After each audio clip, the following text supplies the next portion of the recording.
Yes guys, mumeze mutese, twizere ko mumeze neza cyane. Nk'ibisanzwe rero iyi ni ya channel yanyu ya UR update, igenda iba updatinga amakuru agezweho cyane cyane ayo muri UR cyangwa se University of Rwanda, ariko na RP tubareberayo TVET na TSS. So nkusaba niba utarakora subscribe kuyikora, cyane cyane niba warasoje umwaka ushize. Gukora subscribe kuri channel ni ingenzi cyane niba ushaka kuziga muri University of Rwanda, kuko iyi channel nk'ibisanzwe igenda ibagezaho amakuru ya University of Rwanda, ese niki kiri kuba, niki kigezweho, cyane cyane ku bantu nkamwe mama mushaka kuza kwigamo.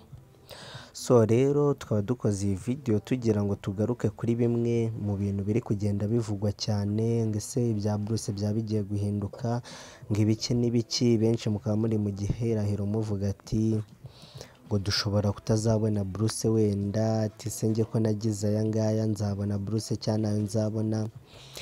So guys, rero turagira ngo tubabwire gushyira umutima hamwe, kubera yuko ntago itangazo rihamagarira abantu kwa applyinga cyangwa se rya Bruce rirasohoka. Ibyo byose mukomeza kumva babeshya ngo yasohotse ngaya naya nabihari. Ngira ngo musura imbuga za kaminuza y'u Rwanda murabona yuko nta tangazo rihari cyangwa se heke irasohora.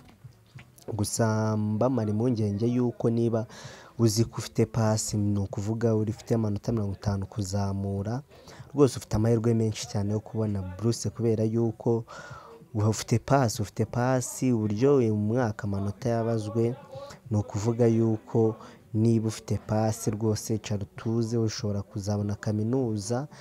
No kuvuga ngo ushobora, kuko amahirwe ni menshi yo kuyibona pfa kuba ufite pasi. So ndagira ngo rero mwicare mutuje, wibuke gukora subscribe kugira ngo amakuru ujyabonera ku gihe. Ngira ngo twajya dufasha benshi, nusubira no muri video ziri kuri iyi channel nizigaragaza ibikorwa bigenda bibera muri UR, cyane cyane University of Rwanda ishami rya Huye, uburyo abantu bagiye bapplyinga ibintu bitandukanye. Ngira ngo nawe ukore subscribe kabisa kugira ngo utazacikanwa. Itangazo risohoka zaturibona, ibikurikirwa, ibisabwa byose muri make uzabimenya mu wa mbere. So guys, mukomeze mugire ibihe byiza rero, murakoze cyane.